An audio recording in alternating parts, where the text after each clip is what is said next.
Queridos irmãos e irmãs, que a graça e a paz de Jesus esteja sobre nós nessa noite, amém? Para mim é sempre um prazer muito grande estar aqui com vocês. Essa igreja, ao longo da sua existência,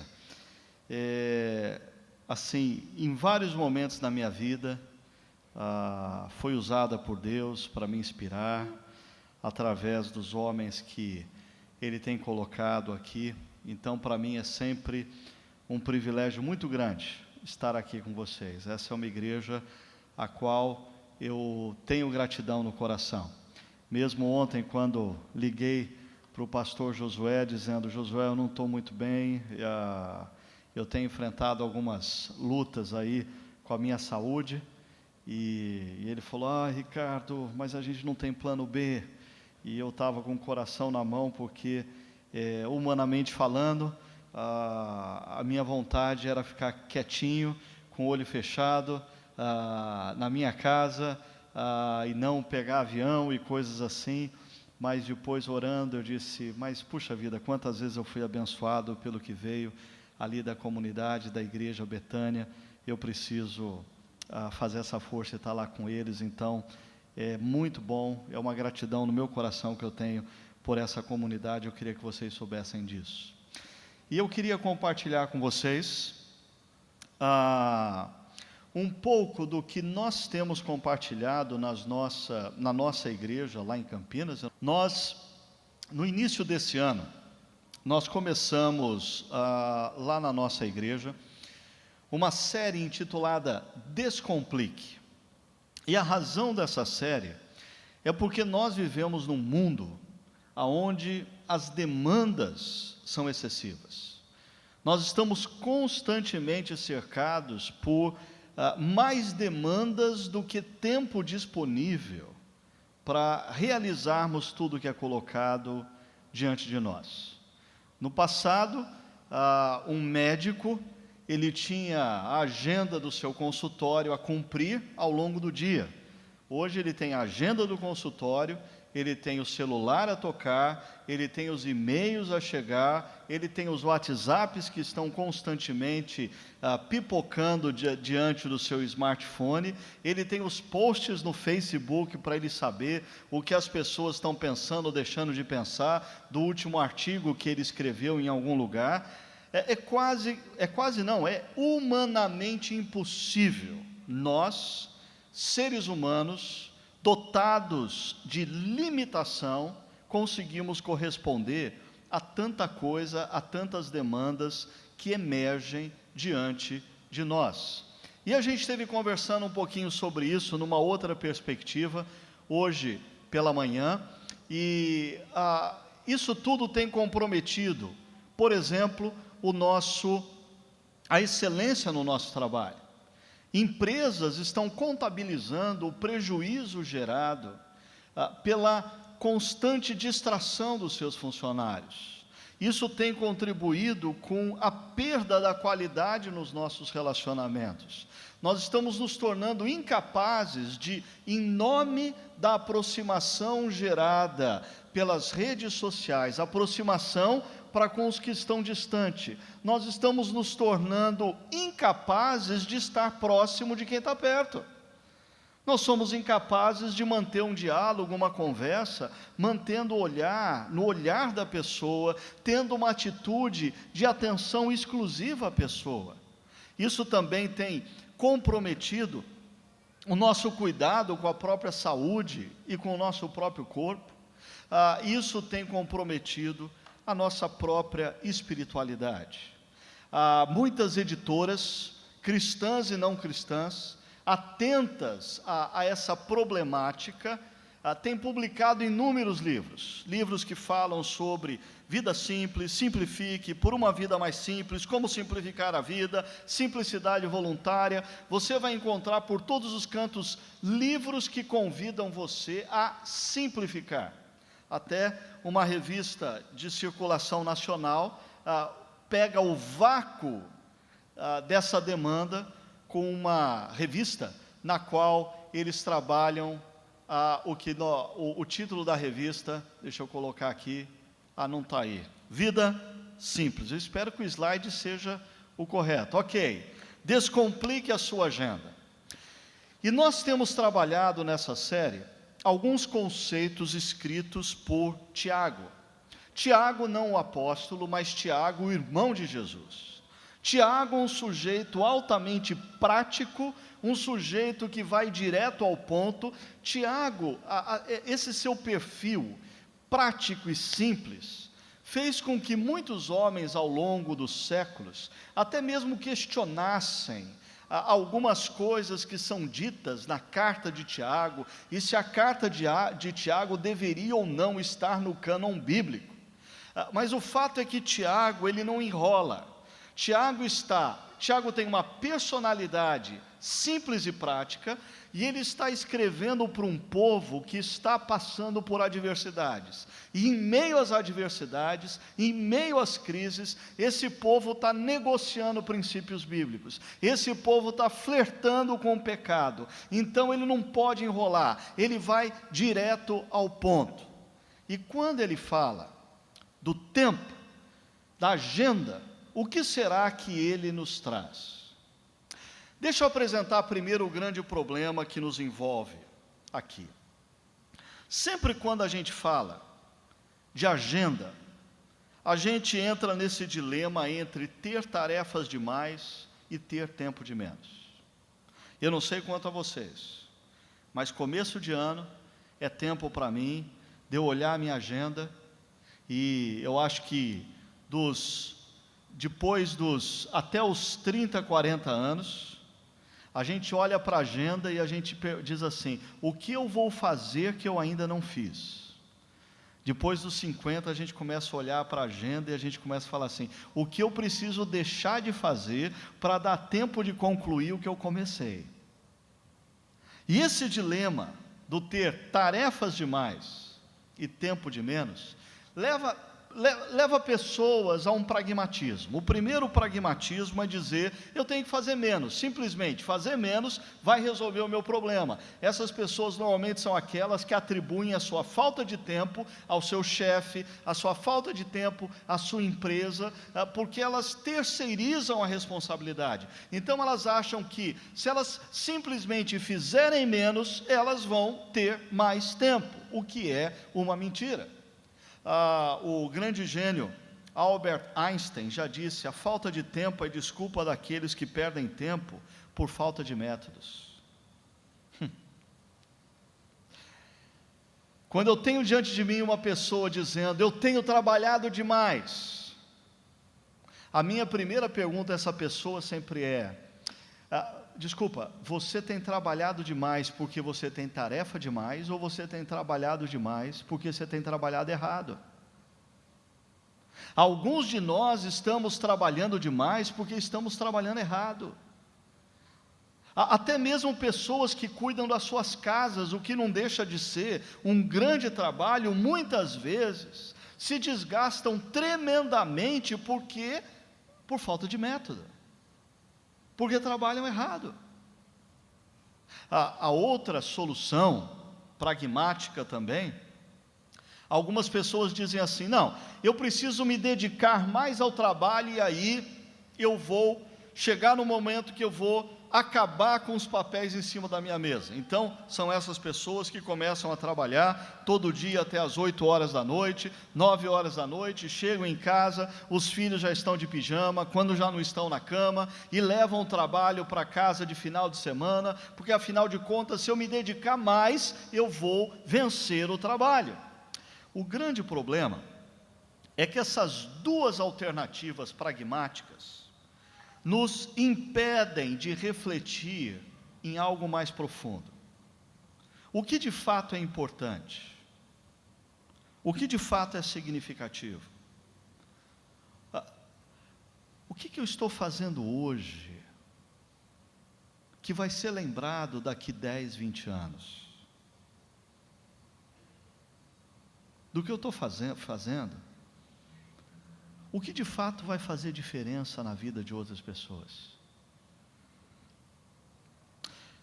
De tudo que eu estou envolvido, O que de fato vai construir algo significativo, que quando os meus olhos se fecharem para a história e se abrirem para a eternidade, esse algo que eu fiz continuará abençoando pessoas.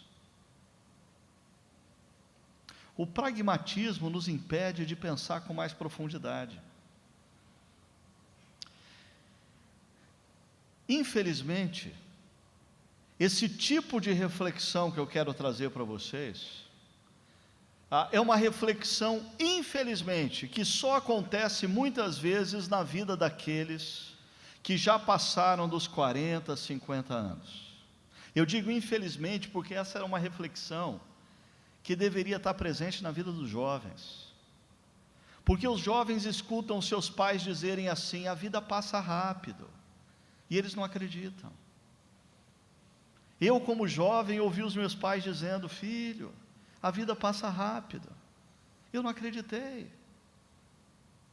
Falando sobre isso, Rubem Alves, em uma das suas crônicas, tem uma figura fantástica. Ele diz assim: olha só, contei meus anos e descobri que terei menos tempo para viver do que já tive até agora. Tenho muito mais passado do que futuro. E um parênteses, essa foi a constatação que eu fiz o ano passado, quando eu completei 50 anos de idade. Eu cheguei à conclusão que eu tenho mais passado do que futuro. Sinto-me como aquele menino que recebeu uma bacia de jabuticabas, as primeiras, ele chupou displicentemente, mas percebendo que faltam poucas, rói o caroço.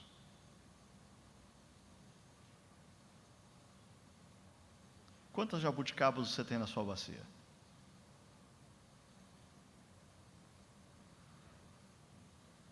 A nossa cultura popular, através, por exemplo, de Zeca Pagodinho, influencia a mente de homens e mulheres, quer goste dele ou não, com refrões do tipo: deixa a vida me levar, vida leva eu. Ou talvez, tornando a coisa um pouco mais conectada com a juventude, eles não escutem Zeca Pagodinho, mas escutam Titãs, que diz: o acaso vai me proteger enquanto eu andar distraído. Mentira. A vida está passando, você está chupando jabuticaba assim displicentemente, e de repente você vai levar um susto, porque a vida passou e você não fez o que Deus mandou você fazer. O autor do livro A Tríade do Tempo, Christian Barbosa, dá um recado principalmente à nossa juventude, quando ele diz: a vida é curta, por isso não faça dela um rascunho, pois pode não dar tempo de passá-la limpo. Tem gente que vive a vida fazendo rascunho, e o perigo é que pode não dar tempo de passar limpo. O que Tiago nos diz sobre a agenda? Eu tenho o texto aí, se você quiser acompanhar, se não, se você quiser acompanhar na sua Bíblia, Tiago capítulo 4, a partir do verso 13, na Nova Versão Internacional, diz assim: ouçam agora, vocês que dizem: hoje ou amanhã iremos para esta ou aquela cidade, passaremos um ano ali, faremos negócios e ganharemos dinheiro. Isso é o que eles dizem. E aí Tiago diz assim: vocês nem sabem o que lhes acontecerá amanhã. O que é a vida? Vocês são como a neblina, que aparece por um pouco tempo e depois se dissipa. Ao invés disso, deveriam dizer: se o Senhor quiser, viveremos e faremos isso ou aquilo. Agora, porém, vocês se vangloriam das suas pretensões, toda vanglória como esta é maligna. Pensem nisso, pois. Quem sabe que deve fazer o bem e não o faz, comete pecado. Esse trecho de Tiago nos apresenta, deixa eu colocar de uma maneira didática, eu diria, 3 pecados capitais e 3 virtudes essenciais na construção de uma agenda descomplicada. É claro, na ótica e na perspectiva da espiritualidade cristã, porque a gente está falando a partir da palavra de Deus, a partir do texto de Tiago. Quais são os 3 pecados capitais que esse texto nos apresenta? Eu diria, o primeiro deles eu vou chamar de secularismo. Secularismo não é um conceito do primeiro século, secularismo não é uma palavra usada por Tiago. Secularismo é um conceito da sociedade moderna, reflete a confiança no projeto humano, despreza a participação de Deus na vida, incentiva o ser humano a pensar de maneira autônoma e autossuficiente. Secularismo é o que a sociedade ocidental pós-Revolução Francesa, pós-Revolução Industrial, desenvolveu no Ocidente, um mundo no qual Deus não faz mais parte, um mundo no qual Deus foi colocado à margem, um mundo no qual Deus é lembrado quando lembrado de domingo. Deus não tem nada a ver com os meus negócios, Deus não tem nada a ver com a minha sexualidade, Deus não tem nada a ver com os meus estudos, Deus não tem nada a ver com os meus planos, tudo depende de mim, autossuficiência, autonomia. E aonde está isso no texto de Tiago? Veja só, ele diz, ouçam agora vocês que dizem. A pergunta que eu levanto para vocês é, quem é que decide o quê? Por exemplo, quem decide, vamos ver se vai lá, quem decide, tem alguém lá para me dar um toquezinho lá? Aí, quem decide o início, quando uma tarefa começa? Eles, não Deus, hoje ou amanhã, eles decidem. Quem decide o lugar, estou com algum problema aqui, viu? Ok? Quem decide o lugar, diz o texto, iremos para esta ou aquela cidade, eles decidem. Quem decide, e não vai mesmo aqui, quem decide o prazo, passaremos 1 ano ali. Quem decide a atividade, faremos negócios. Quem decide o propósito, ganharemos dinheiro. A pergunta é, onde se encontra Deus nesse projeto? Em lugar nenhum. Estes são homens e mulheres que estão vivendo e Deus está à margem. Deus não participa das decisões da sua vida. Deus não tem nada a dizer acerca com quem eles devem namorar, com quem eles não devem namorar, onde eles devem trabalhar, aonde eles não devem trabalhar, que tipo de negócio eles devem fazer, que tipo de negócio eles não devem fazer. Por sinal, esses homens e mulheres nem mesmo perguntam, Deus, o que o Senhor quer que nós façamos das nossas vidas? Interessante, essa tendência é a mesma que a gente encontra no diálogo da serpente com Eva. A serpente vem para Eva e diz, se você comer desse fruto, você vai ser como Deus, você não vai mais precisar perguntar para ele o que fazer, porque você vai saber, você vai ser conhecedora do bem e do mal. Perceba, é o mesmo discurso dos construtores de Babel. Venham, façamos para nós uma cidade e tornamos célebre o nosso nome, para que não nos dispersem sobre a terra. É o discurso da construção de uma vida à parte de Deus, da autossuficiência. É a mesma motivação do rico insensato na parábola de Jesus. Quando Jesus conta acerca daquele homem que ganhou tanto dinheiro e a sua produção da sua fazenda era tão intensa que ele decide construir um celeiro adicional e guardar toda a produção no celeiro adicional, e aquele homem começa a viver a falácia da autossuficiência, porque ele olha e contabiliza e ele chega à seguinte conclusão, a partir de agora, Deus não precisa nem ajudar, basta não atrapalhar. A gente nunca verbaliza assim, mas talvez alguns de nós já vivemos momentos como esse, em que você olha a vida e parece que está tudo caminhando tão bem, e que as coisas estão funcionando tão bem, que a sua vontade era orar dizendo assim: Deus, a partir daqui, Deus, eu sei que o Senhor é muito ocupado, o Senhor tem que atender muitas orações, então eu queria liberar o Senhor para ajudar quem está precisando. Eu não estou precisando. A única coisa que eu te peço, Senhor, 2 passinhos para trás, não atrapalha mais. Se o Senhor não atrapalhar, o Senhor já ajuda. É o que vai no coração desse homem da parábola que Jesus conta. Agora, voltando ao texto de Tiago, dê uma olhada o que Tiago diz aí no verso 16: agora, porém, vocês se vangloriam das suas pretensões, e ele diz: toda vanglória como essa é maligna,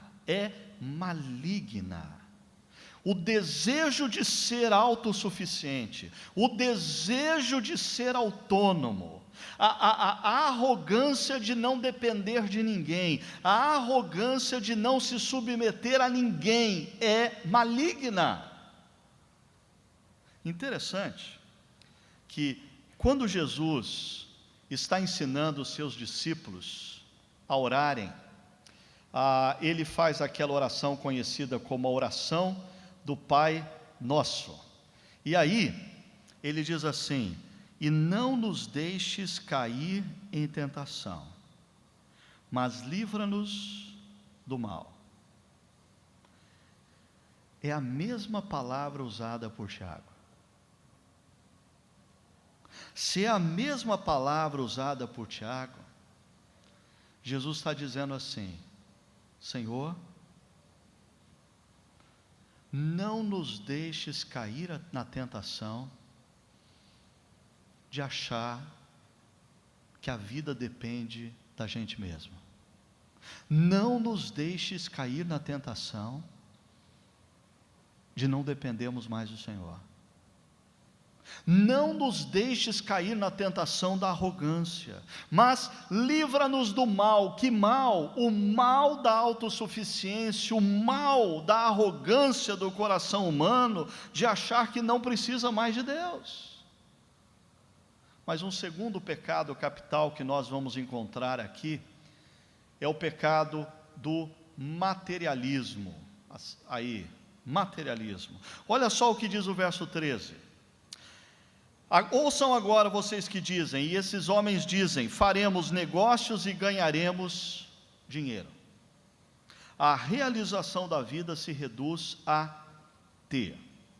Se eu tiver, eu sou feliz. A minha felicidade está condicionada a quanto eu tenho. Quando eu tenho muito, eu estou feliz. Quando eu tenho pouco, eu estou infeliz. Isso é o materialismo. Esse é um dos pecados capitais que tornam as nossas agendas complexas. Por quê? Vamos ver, ou lembrar o que o apóstolo Paulo fala para o seu discípulo da fé, Timóteo, lá no capítulo 6, verso 9 da primeira epístola. Ele diz: os que querem ficar ricos caem em tentação. Olha só, tentação, esse é um tema de Tiago também. Em armadilhas, e perceba agora, em muitos desejos descontrolados e nocivos. O que Paulo está falando a Timóteo aqui é que aqueles que começam a ter uma relação com dinheiro, uma relação de busca incessante, uma relação de busca obstinada, essas pessoas, quando começam essa busca, eles até têm algum controle da situação, mas depois de algum tempo eles perdem completamente o controle. Olha aqui, desejos descontrolados e nocivos. Por quê? Nós, no mundo ocidental, racionalista, científico, industrial, tecnológico, pensamos no dinheiro como um objeto. Na antiguidade, o dinheiro não é visto como um objeto, o dinheiro é visto como uma entidade. Um objeto não gera fascinação em você, a entidade gera. A entidade te move, a entidade faz você sair do lugar. Se eu tivesse uma nota de $100 aqui no bolso, não tenho, mas disponível, e levantasse aqui e falasse assim: eu quero dar essa nota de $100 para o primeiro que chegar aqui. Talvez o seu corpo não se movesse por vergonha, mas a sua mente ia se mover. O seu coração ia palpitar, pum, pum, pum, pum, pum, pum, pum, pum, pum. E quando alguém se levantasse e viesse e pegasse a nota de $100, e você percebesse que eu estava dando de fato, o seu coração ia se entristecer. Por que eu não fui? Sabe por que tudo isso aconteceu? Porque o dinheiro não é um objeto, o dinheiro é uma entidade, o dinheiro seduz. E o texto aqui diz que o dinheiro é capaz de nos levar a mergulharmos na ruína e destruição, e nós brasileiros não deveríamos ter dúvida alguma para entender isso. Deixa eu te dar uma lição de casa, para você perceber se o que Paulo está falando a Timóteo é verdade ou não. Chegando em casa hoje, faz uma busca na internet, nos últimos 3 meses, de todos os nomes que apareceram de homens envolvidos na corrupção do nosso país. Só 3 meses, senão você não vai acabar hoje, tá? Os últimos 3 meses, nomes de homens e mulheres envolvidos na corrupção, homens e mulheres que levaram milhões e milhões de reais. Agora, a segunda parte da lição de casa: me aponte qual deles fez isso porque era pobre. Me aponte qual deles fez isso porque a luz ou a água da casa dele tinha sido cortada porque não tinha dinheiro para pagar. Me aponta qual deles fez isso porque tem criança pequena e não tinha o que comer em casa. Todos eles tinham talvez mais dinheiro do que eles precisam para viver a vida inteira. Por que se perderam? Porque o dinheiro seduz. O dinheiro não é um objeto, o dinheiro é uma entidade. E se você não mostrar claramente para o dinheiro quem é que manda, ele passa a mandar em você, ele passa a te controlar, ele passa a te seduzir, ele passa a te levar à ruína e à destruição. Dentre esses homens que foram indiciados e presos, existe um jovem banqueiro. O sujeito, há 3 anos atrás, era capa de revistas da área de economia, como um menino prodígio, um sujeito com um futuro maravilhoso, tinha do bom e do melhor, carros importados, lancha, jatinho, dinheiro para viver a vida inteira, sucesso, prestígio. Sabe o que a vida dele se tornou? Ruína e destruição. Por quê? Um escritor jovem norte-americano, agora eu não me recordo exatamente o nome dele, mas que alguns anos atrás ele se suicidou.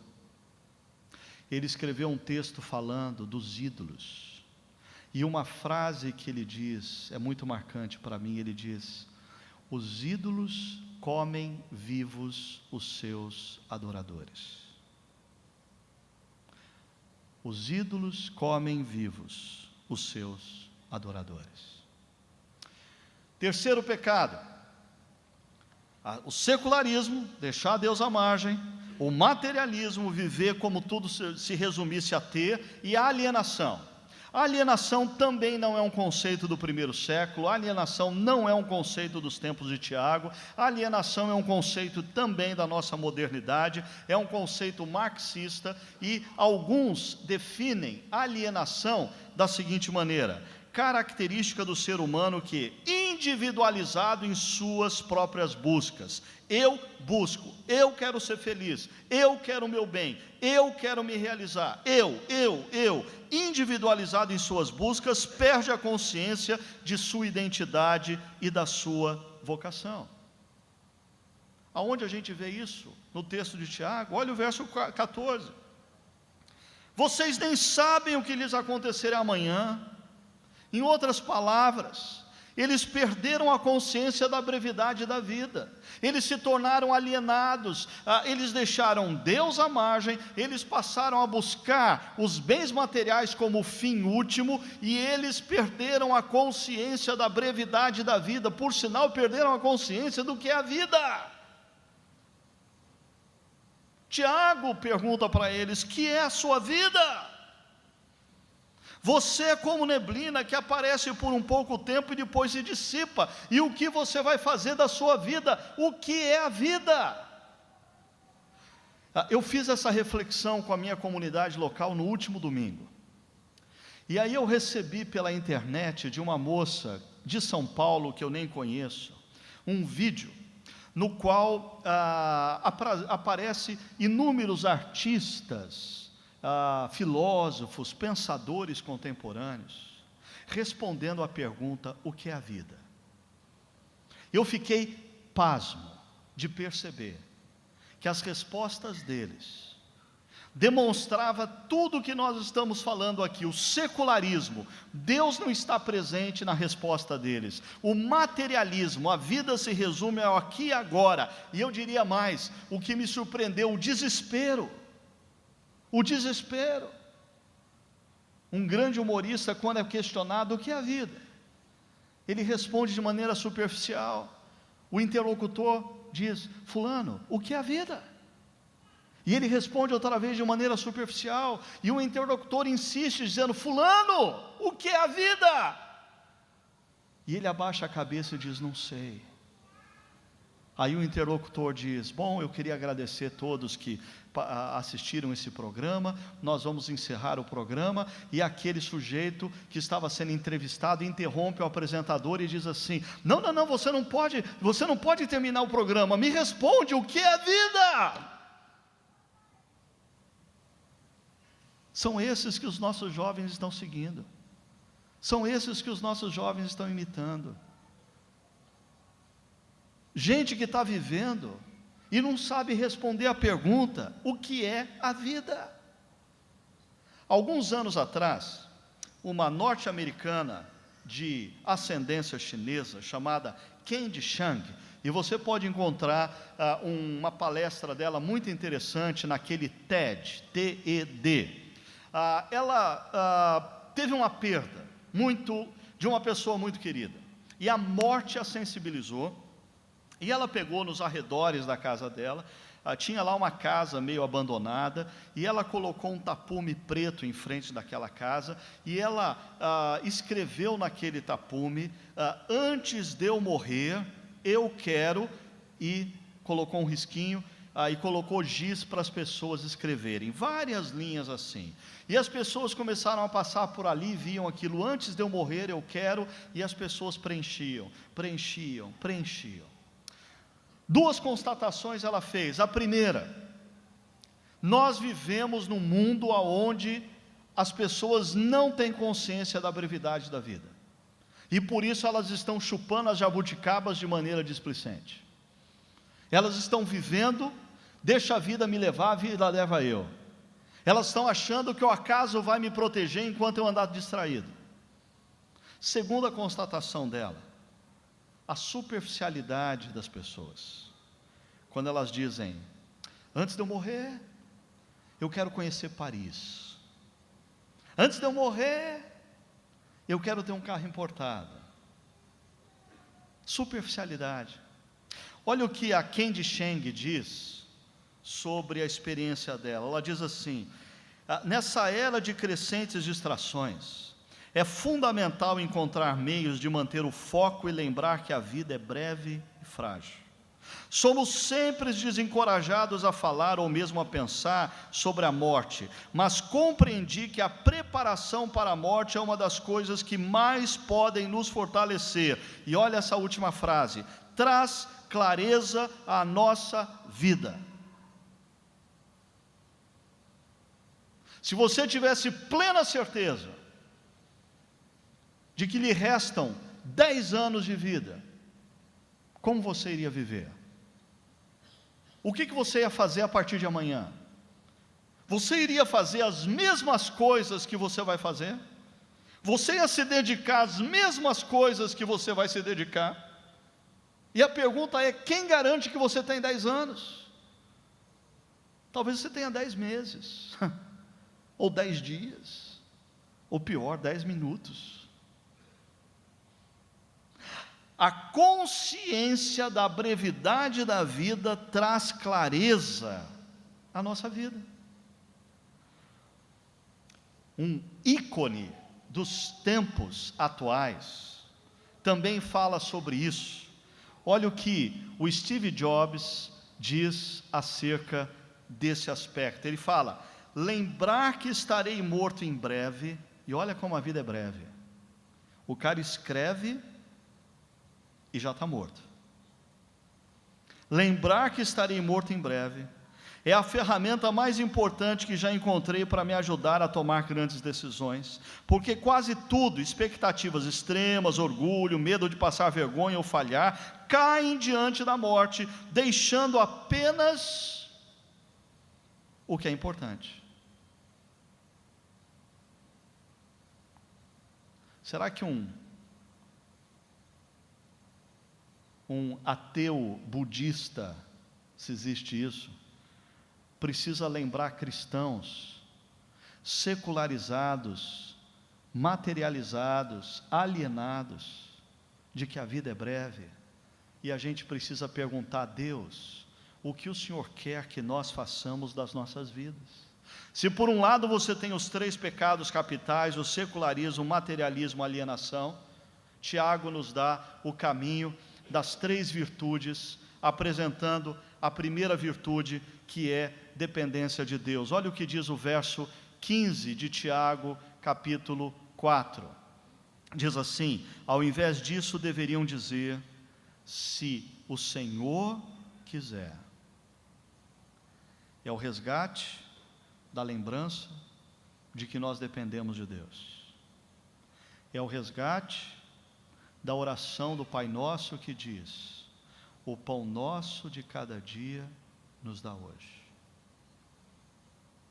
É o resgate da sensibilidade, quando você hoje chegar na sua casa, deitar, colocar a sua cabeça no seu travesseiro, dizer: Deus, o Senhor me deu mais um dia, obrigado.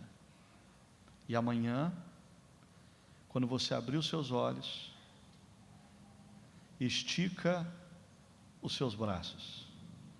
Se você conseguir fazer esse movimento, é porque Deus te deu mais um dia. E diga: Deus, obrigado por mais um dia.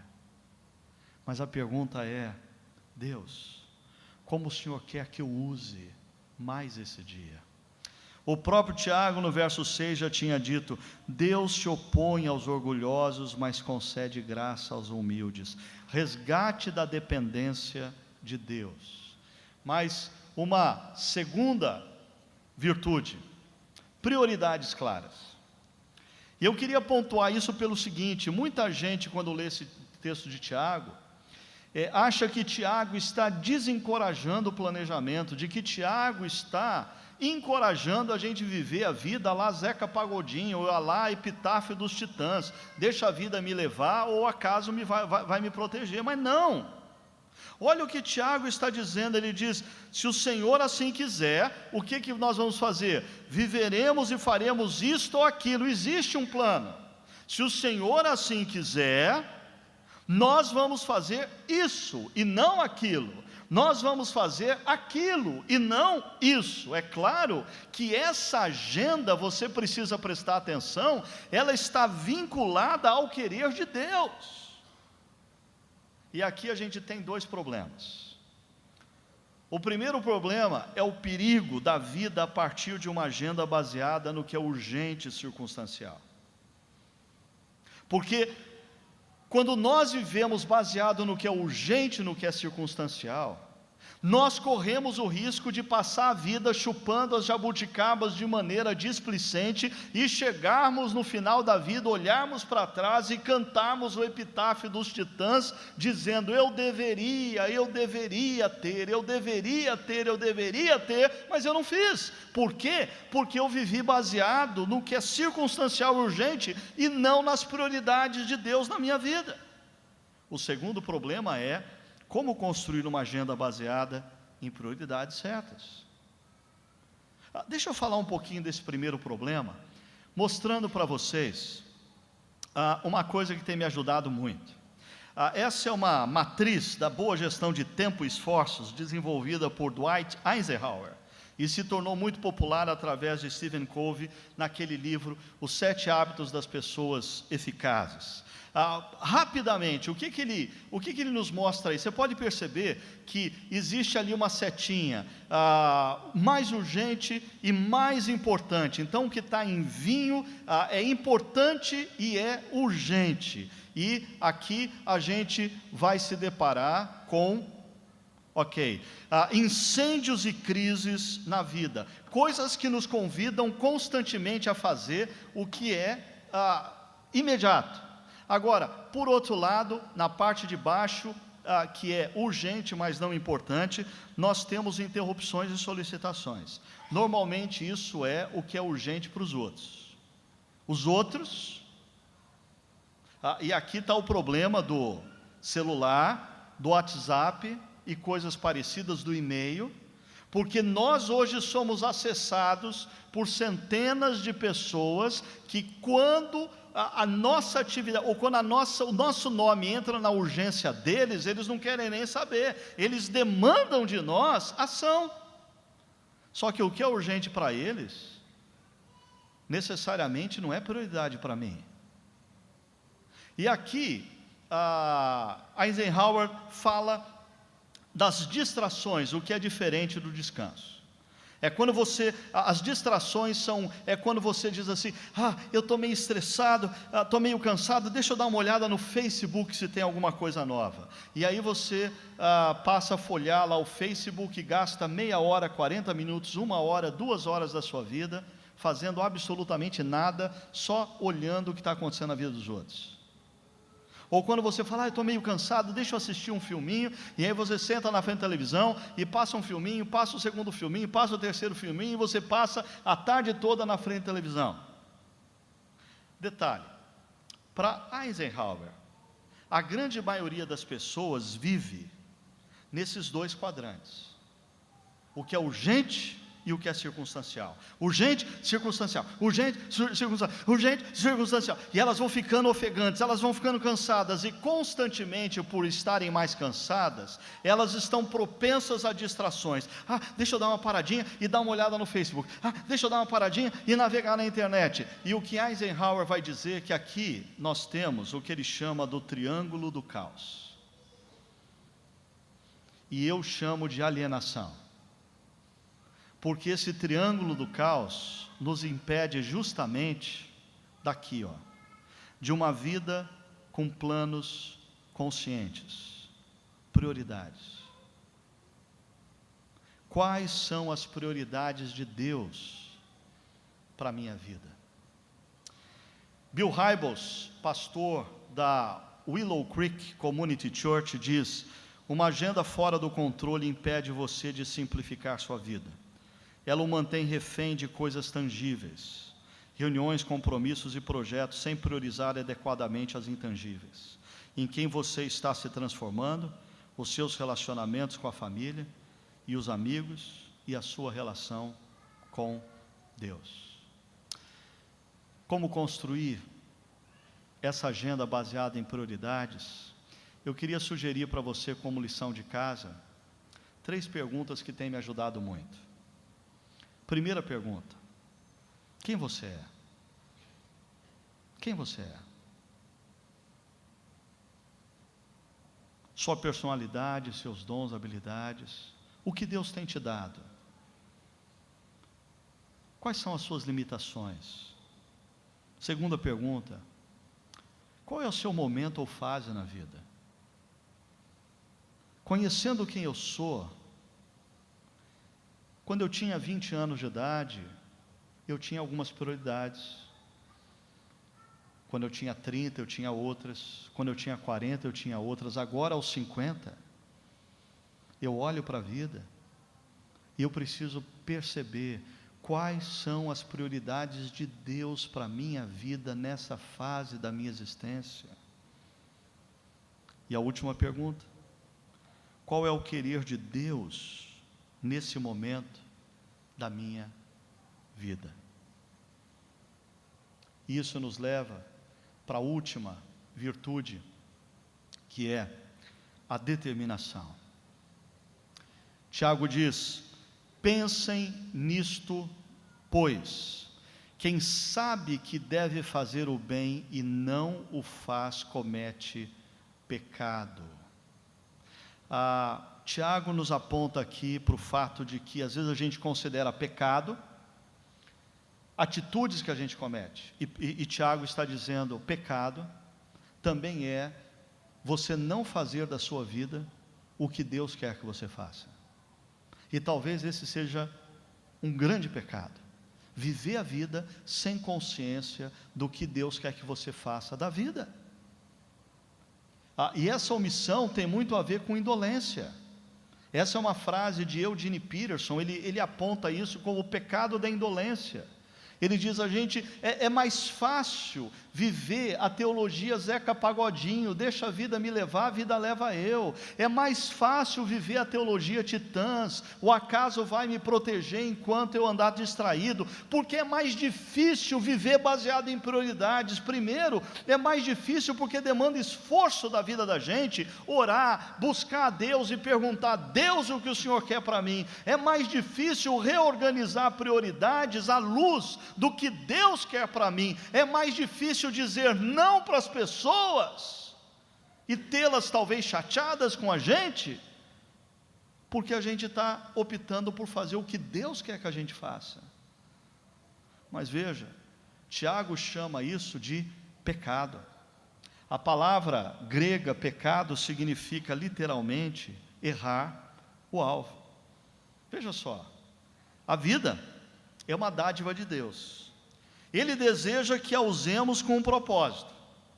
Mas daí, quando a gente se deixa formatar pelo secularismo, se deixa levar pelo materialismo e passamos a viver alienados dos propósitos de Deus, isso é viver em pecado.